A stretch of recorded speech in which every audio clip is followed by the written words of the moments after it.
नमस्कार सभी विद्यार्थियों का एक बार फिर से एग्री कोचिंग बाय विकास सर परिवार में स्वागत है। हम लोग रोज़ एग्रीकल्चर के बेहतरीन प्रश्नों के साथ मुलाकात करते हैं। जैसा कि आप लोगों को पता है कि कृषि विज्ञान से संबंधित जितने भी एग्ज़ाम होते हैं, चाहे आईसीआर हो, बीएचयू, एएफ हो, double AO, agriculture supervisor, IBPS, agriculture TGT, PGT, जो भी इस तरीके के एग्ज़ाम होते हैं उनसे संबंधित प्रश्नों को हम रोज़ाना लेकर आते हैं। प्यारे विद्यार्थियों, जितने भी आप लोग हमारे चैनल से जुड़े हुए हैं, सबका हम एग्री कोचिंग बाय विकास सर परिवार में स्वागत और अभिनंदन करते हैं। आज की जो हमारी करंट अफेयर रहने वाली है, यानी कि 2022 और 23 में जो एग्रीकल्चर से संबंधित प्रश्न बने हैं उनके बारे में हम चर्चा करेंगे। ठीक है, तो शुरुआत करते हैं अपने फर्स्ट क्वेश्चन से। फर्स्ट क्वेश्चन हमारा कह रहा है, हाल ही में पोषक अनाज पाक महोत्सव कब मनाया गया है। ठीक है, ये पाक महोत्सव मनाया गया है, तो तारीख आपको बताना है किस तारीख को मनाया गया है। यानी कि इसको कह सकते हैं मिलेट्स। ठीक है, मिलेट्स कह सकते हैं या मोटा अनाज महोत्सव कह सकते हैं। ठीक है, मोटा अनाज महोत्सव भी कह सकते हैं। तो ये कब मनाया गया है ये आपको बताना है। तो ऑप्शन देख लेते हैं, 22 जुलाई, 25 जुलाई, 30 जुलाई या 2 अक्टूबर। ठीक है, तो इसका करेक्ट आंसर हो जाएगा यानी कि 30 जुलाई। ठीक है, सी ऑप्शन यहाँ पर राइट आंसर हो जाएगा। पूछ लेगा कहाँ पर आयोजित किया गया है, तो इसका आयोजन जो किया गया है ये दिल्ली में आयोजन किया गया है। ठीक है, आयोजन कहाँ पर किया गया है, आयोजन इसका दिल्ली के अंदर किया गया है। तो ये आपको याद होना चाहिए।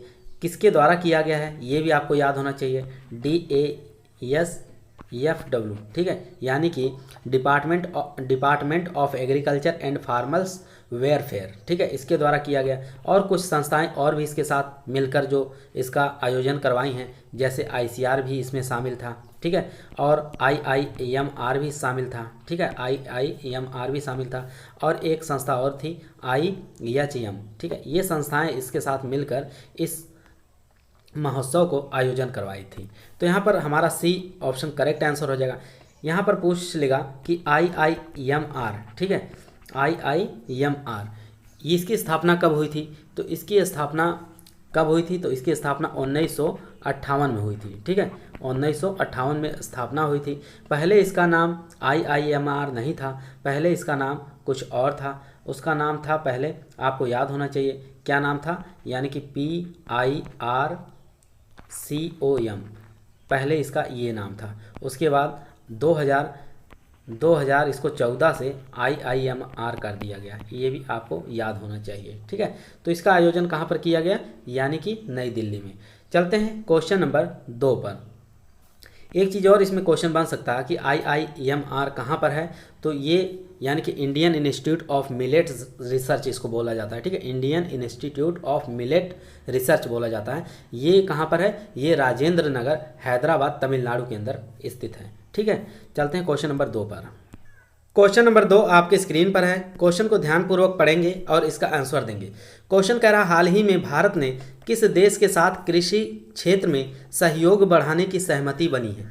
उज्बेकिस्तान, अमेरिका, चीन या फ्रांस, इन चारों में से बताइए कौन सा करेक्ट आंसर हो जाएगा। तो इसका करेक्ट आंसर हो जाएगा यानी कि उज्बेकिस्तान, ए ऑप्शन यहाँ पर करेक्ट आंसर हो जाएगा। ठीक है, उज्बेकिस्तान ने कहा है कि हम भारत से क्या लेंगे, भारत से आम लेंगे, और उसके साथ साथ क्या लेंगे, आम, केला और सोयाबीन। ठीक है, सोयाबीन, इन सब चीज़ों के लिए उज्बेकिस्तान अपने देश के अंदर भारत के लिए मार्केट खोलेगा। लेकिन भारत जो है उज्बेकिस्तान के लिए अंगूर के लिए, पल्म के लिए, ठीक है, पल्म के लिए और चेरी के लिए अपने देश में मार्केट खोलेगा। ठीक है, तो ये दोनों के बीच में एक सहमति हुई है कि भारत जो है उज्बेकिस्तान क्या करेगा, अपने देश में आम, केला, सोयाबीन के लिए मार्केट खोलेगा, और भारत जो है ये क्या करेगा, अंगूर, पल्म और चेरी के लिए भारत के अंदर मार्केट खोलेगा। ये दोनों के बीच में सहमति हुई।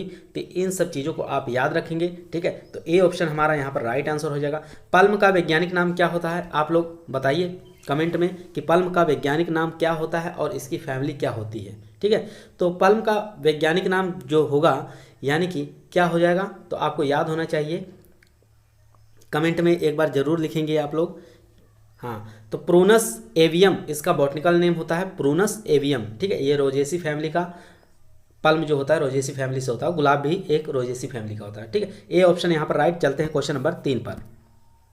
एक चीज़ और यहाँ पर आपको याद होना चाहिए, उज्बेकिस्तान की प्रमुख कैश क्रॉप कौन सी है। ठीक है, प्रमुख यानी कि कैश क्रॉप कौन सी है, ये आपको याद होना चाहिए। बताएंगे कौन सी क्रॉप हो जाएगी कैश क्रॉप के रूप में उज्बेकिस्तान प्रयोग में लेता है, तो कपास हो जाएगा इसका करेक्ट आंसर। ठीक है, और पूरे विश्व के अंदर सबसे बड़ा निर्यातक राष्ट्र भी है कपास का, कौन, उज्बेकिस्तान। ये भी अच्छा क्वेश्चन है, इसको भी आप थोड़ा ध्यान देंगे। क्वेश्चन नंबर 3 पर, क्वेश्चन नंबर 3 आपकी स्क्रीन पर है। क्वेश्चन कह रहा, हाल ही में केंद्रीय कृषि और कल्याण मंत्रालय ने देश में कौन सी कृषि संगणना का शुभारंभ किया। ठीक है, संगणना यानी कि जनगणना यहाँ पर कह सकते हैं। ठीक है, कृषि जनगणना। ठीक है, ये आपको याद होना चाहिए, कृषि जनगणना। ठीक है, जनगणना ये पूछ रहा है, तो कौन सी हो सकती है, 9वीं, 10वीं या 11वीं या 12वीं। तो बात करें 2010 के अंदर जो कृषि जनगणना थी वो 2010वीं जो थी 2015 से लेके 2016 के बीच में थी। ठीक है, 2016 के बीच में 10वीं जनगणना हुई थी, कृषि जनगणना। और कृषि जनगणना की शुभारंभ कब किया गया था, यानी कि 1970 से लेके, ठीक है, 1971 में पहली कृषि जनगणना हुई थी। ठीक है, पहली कृषि जनगणना कब हुई थी, 1970 और 71 में। कृषि जनगणना जो होती है ये प्रति 5 वर्ष पर होती है। ठीक है, प्रति 5 वर्ष पर ये होगी कृषि जनगणना, ये आपको याद होना चाहिए। ठीक है, तो यहाँ पर एक चीज़ और आप याद रखेंगे, यहाँ पर 11वीं जो जनगणना है ये हमारा सी करेक्ट आंसर हो जाएगा। ठीक है, 11वीं जो जनगणना है ये कृषि जनगणना पूर्णतः डिजिटल रहेगा। ठीक है, कृषि जनगणना ये जो 11वीं रहेगा ये किस प्रकार का रहेगा, ये डिजिटल रहेगा, पूर्ण रूप से डिजिटल रहेगा, ये आपको याद होना चाहिए। ठीक है, काफ़ी इंपॉर्टेंट क्वेश्चन है, बहुत बार एग्जामों में आ सकता है, जो भी आप एग्जाम देंगे आगे ये क्वेश्चन बनने की काफ़ी ज़्यादा संभावना है। ठीक है, तो ये आपको याद होना चाहिए। एक चीज़ और, इस जनगणना को करवाता कौन है, तो ये भी आपको याद होना चाहिए, यानी कि किसके द्वारा करवाया जाता है, ये DASFW। ठीक है, इसके द्वारा करवाया जाता है, जिसको हम कह सकते हैं कृषि एवं किसान कल्याण मंत्री के द्वारा करवाया जाता है। ठीक है, केंद्रीय सरकार द्वारा, ये आपको याद होना चाहिए, जिसको हम बोलते हैं department of agriculture and farmers welfare. ठीक है, इसके द्वारा करवाया जाएगा। तो यहाँ पर सी ऑप्शन हमारा राइट आंसर हो जाएगा। पहली जनगणना 1970 से 71 में हुई थी, प्रत्येक 5 वर्ष पर यह जनगणना होती है, कृषि जनगणना, और 2015 और 16 में 10वीं थी, और 11वीं का आप इंतजार करेंगे। ठीक है, ये डिजिटल रहेगी, तो यहाँ पर सी ऑप्शन राइट आंसर। चलते हैं क्वेश्चन नंबर 4 पर। क्वेश्चन नंबर 4 आपके स्क्रीन पर है। क्वेश्चन कह रहा, संयुक्त राष्ट्र ने किस वर्ष को अंतर्राष्ट्रीय बाजरा वर्ष घोषित किया। काफ़ी इंपॉर्टेंट क्वेश्चन है, तो ये आप बताएंगे कौन सा इसका करेक्ट आंसर हो जाएगा। ठीक है, तो ऑप्शन देख लेते हैं, वर्ष 2022 को, वर्ष 2023 को, वर्ष 2025 को या वर्ष 2030 को। ठीक है, तो फर्स्ट ऑप्शन से शुरुआत करते हैं, यानी कि वर्ष 2022 में क्या मनाया गया, ये भी आपको याद होना चाहिए, क्योंकि यहाँ से भी क्वेश्चन बनने की काफ़ी ज़्यादा संभावना है। ठीक है, तो इसको भी आप याद रखेंगे, यानी कि international year of fisheries and aquaculture, ये कब मनाया गया, ये मनाया गया 2022 में। ठीक है, क्या IYAFA, जिसको कहते हैं international year of fisheries and aquaculture, ये मनाया गया आपका 2022 में, ये आपको याद होना चाहिए। एक क्वेश्चन यहाँ पर बन गया, और दूसरा यहाँ पर दिया है यानी कि वर्ष 2023, तो इसका करेक्ट आंसर हो जाएगा, यानी कि संयुक्त राष्ट्र ने किस वर्ष को अंतर्राष्ट्रीय बाजरा वर्ष घोषित किया, तो ये करेक्ट आंसर हो जाएगा 2023 को। बी ऑप्शन यहाँ पर राइट आंसर हो जाएगा। ठीक है, तो अगर शार्ट में आपको याद होना चाहिए तो IYOM, ठीक है, इसको कह सकते हैं अंतर्राष्ट्रीय मिलेट वर्ष। ठीक है, तो ये आपको याद होना चाहिए, तो 2022 में मनाया गया। एक क्वेश्चन और बन जाता है 2021 में। ठीक है, 2021 में क्या कौन सा ईयर मनाया गया, जिसको ये भी काफ़ी इंपॉर्टेंट है, IYFV। ठीक है, ये भी यानी कि काफ़ी इंपॉर्टेंट बन जाता है। इंपॉर्टेंट इसलिए बन जाता है कि 2021 में जो कि national year of food and vegetables, ठीक है, national year of food and vegetables कब मनाया गया, ये 2021 में मनाया गया, ये भी आपको याद होना चाहिए। अगर हम क्वेश्चन एक पूछ रहे हैं आप लोगों से, भारत में राष्ट्रीय बाजरा वर्ष कब मनाया गया। ठीक है, भारत के अंदर राष्ट्रीय बाजरा वर्ष कब मनाया गया, ये आप कमेंट के अंदर बताएंगे क्या हो सकता है। तो यहाँ पे पूछा था संयुक्त राष्ट्र ने वर्ष किस वर्ष अंतर्राष्ट्रीय बाजरा वर्ष घोषित किया? तो 2023 होगा। अगर पूछे भारत में राष्ट्रीय बाजरा वर्ष कब मनाया गया, तो आपका करेक्ट आंसर हो जाएगा 2018 में। ठीक है, ये क्वेश्चन भी आपको याद होना चाहिए पूर्ण रूप से। चलते हैं क्वेश्चन नंबर 5 पर। क्वेश्चन नंबर 5 आपके स्क्रीन पर है। क्वेश्चन काफ़ी इंपॉर्टेंट है। प्रधानमंत्री फसल बीमा योजना में किस राज्य की वापसी से किसानों को मिलेगा सुरक्षा कवच? ठीक है, काफ़ी इंपॉर्टेंट अच्छा क्वेश्चन है। तो इसका करेक्ट आंसर बताएंगे क्या हो सकता है। ऑप्शन देखते हैं, उत्तर प्रदेश, आंध्र प्रदेश, महाराष्ट्र या राजस्थान। इन चारों में से बताइए कौन सा करेक्ट आंसर हो जाएगा। तो बात करें कि प्रधानमंत्री फसल बीमा योजना की शुरुआत कब की गई, तो इसकी शुरुआत जो होती है ये आपको याद होना चाहिए। इसकी शुरुआत होती है 18 फरवरी से। ठीक है, 18 फरवरी 2016 से इसकी शुरुआत होती है, ये आपको याद होना चाहिए। ठीक है, 18 फरवरी 2016 से इसकी शुरुआत होती है, यानी कि हम कह सकते हैं खरीफ सीजन से शुरू होती है। खरीफ सीजन 2016 से खरीफ जो फसलें बोते हैं वहाँ से इसकी शुरुआत होती है। अब इसमें ये एक चीज़ और याद होना चाहिए कि 2016 के अंदर ये क्या था, उसका नाम PMFBY यानी कि प्रधानमंत्री फसल बीमा योजना के नाम से जाना जाता था, लेकिन इसका नाम कुछ बाद में चेंज हो गया PMFBY। ठीक है, आगे 2.0 रख दिया गया। ठीक है, तो इसकी शुरुआत कब की गई, इसका नाम कब परिवर्तित किया गया, तो ये भी आपको याद होना चाहिए। यानी कि ये खरीफ सीजन में जो बोए थे, क्रॉप लगाए थे, यानी कि 2020 से। ठीक है, खरीफ 2020 से इसका नाम क्या कर दिया गया, PMFBY 2.0 कर दिया गया। इतनी चीज़ें आपको याद होना चाहिए। ठीक है, उसके बाद चलते हैं कि इसकी बीमा दर कितनी होती है। ठीक है, ये भी एग्जामों में आता है। ठीक है, बीमा दर कितना होता है, किसानों को कितना लगता है, तो ये आपको काफ़ी इंपॉर्टेंट क्वेश्चन हो सकता है। खरीफ के लिए लगेगा कितना, खरीफ के लिए 2% लगेगा। और रबी की बात कर लेते हैं तो रबी के लिए आधा लगेगा, यानी कि 1.5% लगेगा। और यही बागवानी की बात कर लेते हैं तो बागवानी में जो बीमा दर लगेगा वो लगेगा 5%। ठीक है, 5.0% लगेगा। इतनी चीज़ें आप लोगों को याद होनी चाहिए। ठीक है, तो इसका करेक्ट आंसर हो जाएगा यानी कि आंध्र प्रदेश। ठीक है, बी ऑप्शन यहाँ पर राइट आंसर हो जाएगा। ठीक है, बी ऑप्शन राइट आंसर। चलते हैं क्वेश्चन नंबर 6 पर। क्वेश्चन नंबर 6 आपके स्क्रीन पर है। क्वेश्चन कह रहा है किस राज्य में कृषि और बागवानी मंत्रियों का 2 दिवसीय राष्ट्रीय सम्मेलन संपन्न हुआ। ठीक है, काफ़ी इंपॉर्टेंट क्वेश्चन है। हरियाणा, उत्तर प्रदेश, मध्य प्रदेश या कर्नाटक, इन चारों में से बताइए कौन सा करेक्ट आंसर हो जाएगा।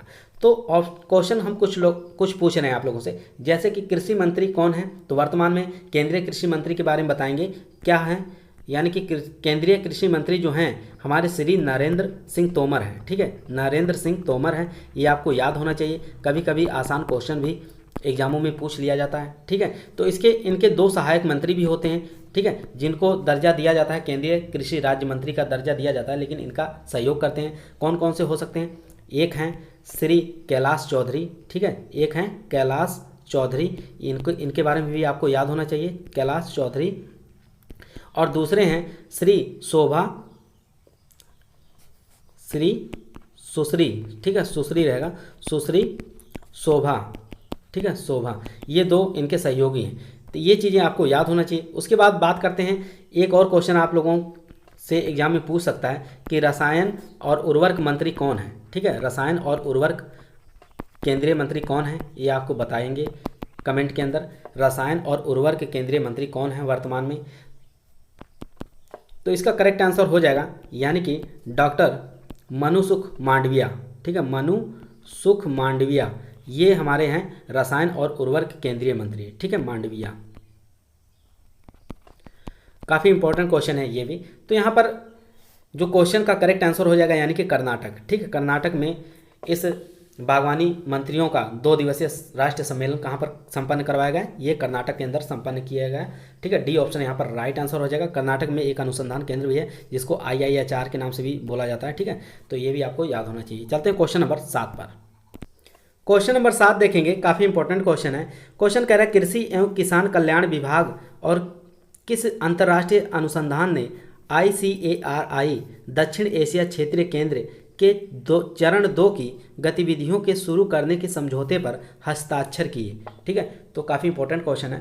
पहला ऑप्शन है इंटरनेशनल सेंटर फॉर मेज एंड व्हीट इम्प्रूवमेंट, दूसरा है international centre for agriculture research and dry land area, तीसरा ऑप्शन है अंतर्राष्ट्रीय अर्ध शुष्क क्षेत्र फसल अनुसंधान संस्थान, चौथा अंतर्राष्ट्रीय चावल अनुसंधान संस्थान। ठीक है, तो इन चारों में से बताइए कौन सा करेक्ट आंसर हो जाएगा। ठीक है, तो इसमें से बताएंगे। तो पहले ऑप्शन की बात कर लेते हैं, यानी कि इसको CIMYT सिमिट बोला जाता है। ठीक है, तो ये कहाँ पर है, तो ये मैक्सिको के अंदर है। ठीक है, कहाँ पर है, मैक्सिको के अंदर है। तो ये आपको याद होना चाहिए, यानी कि सिमिट जो होता है ये गेहूं और मक्का में सुधार का कार्य करता है। ठीक है, मक्का और गेहूं के अंदर जो वेराइटियाँ होती है उसमें सुधार या संशोधन का कार्य करता है सिमिट जो होता है। दूसरा जो है international centre for agriculture research in dry land area, तो ये कहाँ पर है, तो ये हो जाएगा, यानी कि इसको एक दूसरे नाम से जानते हैं, एक्रीडा के नाम से जानते हैं। ठीक है, ICARDA एक्रीडा के नाम से जाना जाता है इसको। तो ये कहाँ पर है, इकार्डा बेरूत। ठीक है, कहाँ पर है, इकार्डा बेरूत कह सकते हैं, बेरूत के अंदर है। ठीक है, बेरूत यानी कि लेबनान के अंदर है, लेबनान के अंदर है। ठीक है, ये विदेश में स्थित है, तो ये भी आपको याद होना चाहिए। उसके बाद बात कर लेते हैं कि अंतर्राष्ट्रीय अर्ध शुष्क क्षेत्र फसल अनुसंधान संस्थान। ठीक है, ये कहाँ पर है, जिसको एक्रीसेट के नाम से जाना जाता है, तो ये हैदराबाद में स्थित है। ठीक है, कहाँ पर स्थित है, हैदराबाद में स्थित है, तो ये आपको याद होना चाहिए। और यहाँ पर चौथा ऑप्शन है अंतर्राष्ट्रीय चावल अनुसंधान संस्थान, तो ये हमारे क्वेश्चन का करेक्ट आंसर डी ऑप्शन हो जाएगा। ठीक है, तो ये आपको याद होना चाहिए, डी ऑप्शन यहाँ पर राइट आंसर हो जाएगा।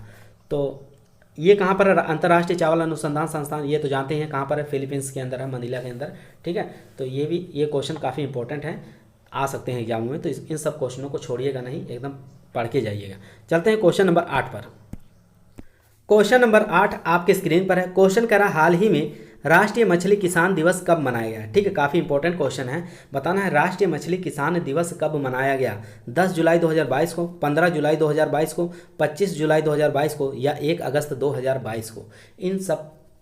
ये सब क्वेश्चन ऐसे हैं जो कि एग्जाम में काफ़ी ज़्यादा संभावना बन जाती है आने की। ठीक है, तो यहाँ पर जैसे हम बात करेंगे कि मछली पालन किससे संबंधित है, ये भी आपको याद होना चाहिए। मछली पालन जो है ये हमारा पीसी कल्चर से संबंधित है। ठीक है, किससे, पीसी कल्चर से संबंधित है। इसके बाद करते हैं इससे कौन सी क्रांति इससे रिलेटिव करती है, यानी कि नीली क्रांति इससे संबंधित है। ठीक है, मछली जो है ये पीसी कल्चर यानी कि नीली क्रांति से संबंधित है। नीली क्रांति कब आई, तो 2016 में ये आई थी। ठीक है, नीली क्रांति कब लाई गई थी, 2016 में लाई गई थी। इतनी चीज़ें आपको याद होने के बाद अब इसके बाद बात कर लेंगे मछली उत्पादन में भारत में पहले स्थान पर कौन सा राज्य है। तो मछली उत्पादन में पहले स्थान पर जो हमारा राज्य बना हुआ है आंध्र प्रदेश बना हुआ है। ठीक है, पूरे विश्व की बात करें तो विश्व के अंदर मछली उत्पादन में चीन जो है प्रथम स्थान पर बना हुआ है। ठीक है, चीन जो है प्रथम स्थान पर बना हुआ है। एक क्वेश्चन और यहाँ पर बनता है कि प्रधानमंत्री मत्स्य संपदा योजना एक अभी हाल ही में जारी हुई थी, प्रधानमंत्री मत्स्य संपदा योजना। ठीक है, संपदा योजना काफ़ी इंपॉर्टेंट क्वेश्चन है, ये 1-2 एग्जामों में आ चुका है। तो इसकी शुरुआत कब की गई थी, प्रधानमंत्री मत्स्य संपदा योजना की, तो आपको याद होना चाहिए 2020 में इसकी शुरुआत की गई थी। ठीक है, ये आपको याद होना चाहिए। एक क्वेश्चन और यहाँ पर बनता है, यानी कि NFDB। ठीक है, ये कहाँ पर स्थित है। ठीक है, नेशनल फिशरीज डेवलपमेंट बोर्ड, ये कहाँ पर स्थित है ये आपको बताना है, ये भी इंपॉर्टेंट क्वेश्चन है। तो ये स्थित है कहाँ पर, हैदराबाद में। ठीक है, कहाँ पर स्थित है, हैदराबाद में स्थित है, तो ये भी आपको याद होना चाहिए। तो यहाँ पर हमारा जो क्वेश्चन पूछा है हाल ही में राष्ट्रीय मछली किसान दिवस कब मनाया गया, तो इसका करेक्ट आंसर हो जाएगा, यानी कि जो लोग ए ऑप्शन बता रहे हैं वो लोग एकदम करेक्ट आंसर दे रहे हैं, यानी कि 10 जुलाई 2022 को। ठीक है, ए ऑप्शन हमारा करेक्ट आंसर। चलते हैं क्वेश्चन नंबर 9 पर। क्वेश्चन नंबर 9 आपकी स्क्रीन पर है। क्वेश्चन कर रहा है विश्व मधुमक्खी दिवस कब मनाया जाता है। ठीक है, काफ़ी इंपॉर्टेंट क्वेश्चन है, तो आपको बताना विश्व मधुमक्खी दिवस कब मनाया जाता है, 20 अप्रैल को, 20 मई को, 20 जून को या 13 जुलाई को। ठीक है, एक यहाँ पर योजना लाई गई श्री तोमर कृषि मंत्री जो हैं इनके माध्यम से, यानी कि 5 राज्यों में, ठीक है 5 राज्यों में 7 शहद लैब खोले गए। ठीक है, 7 शहद लैब खोले गए 5 राज्यों में, ये आपको याद होना चाहिए। कितने लैब खोले गए, 7 लैब खोले गए 5 राज्यों के अंदर श्री तोमर के द्वारा। ठीक है, ये एक योजना के तहत लाया गया इसको, तो ये आपको याद होना चाहिए। तो अब बात कर लेते हैं कौन कौन से राज्यों में 7 लैब खोले, तो 5 राज्य जो हैं ये आपको याद होने चाहिए, काफ़ी इंपॉर्टेंट हैं। एक तो जम्मू कश्मीर, ठीक है जम्मू कश्मीर, ये आपको याद होना चाहिए। दूसरा है कर्नाटक, ठीक है, दूसरा है कर्नाटक। उसके बाद तीसरा है यूपी, चौथा है आपका महाराष्ट्र, ठीक है, इसको महाराष्ट्र कह सकते हैं। चौथा है छत्तीसगढ़, ठीक है, छत्तीसगढ़। जम्मू कश्मीर, कर्नाटक, यूपी, महाराष्ट्र, 5 हो गए, एक छत्तीसगढ़ हो गया। तो यानी कि जम्मू कश्मीर के अंदर फूल वगैरह फल वगैरह ज़्यादा हैं, तो यहाँ पर 2 लैब खोले गए, ठीक है। कर्नाटक के अंदर बात कर लेते हैं, कर्नाटक के अंदर 1 लैब की स्थापना हुई और उत्तर प्रदेश के अंदर भी 2 लैब की स्थापना की गई, ठीक है। और महाराष्ट्र के अंदर 1 लैब की स्थापना की गई और छत्तीसगढ़ के अंदर 1 लैब। टोटल हमारे हो गए 7 लैब, ठीक है। 5 राज्यों में 7 लैब की स्थापना की गई। तो यहाँ पर क्वेश्चन पूछा है विश्व मधुमक्खी दिवस कब मनाया गया, तो इसका करेक्ट आंसर हो जाएगा यानी कि 20 मई, ठीक है। एग्रीकल्चर के लिए काफ़ी इंपॉर्टेंट क्वेश्चन है, 20 मई को मनाया गया, तो बी ऑप्शन यहाँ पर राइट आंसर। चलते हैं क्वेश्चन नंबर 10।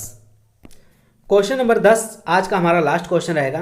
क्वेश्चन कह रहा है डीडी किसान चैनल, ठीक है, कौन सा चैनल, डीडी किसान चैनल के कृषि भवन में स्थित स्टूडियो का शुभारंभ किसके द्वारा किया गया। प्रधानमंत्री के द्वारा, राज्य कृषि मंत्री द्वारा, केंद्रीय कृषि मंत्री द्वारा या उपयुक्त में से कोई नहीं। तो इसका करेक्ट आंसर बताएंगे कि डीडी किसान चैनल, सबसे पहले हम जानेंगे डीडी किसान चैनल की शुरुआत कब होती है। तो इसकी शुरुआत डीडी किसान चैनल की यानी कि 26 मई 2015 में इसकी शुरुआत होती है, ठीक है।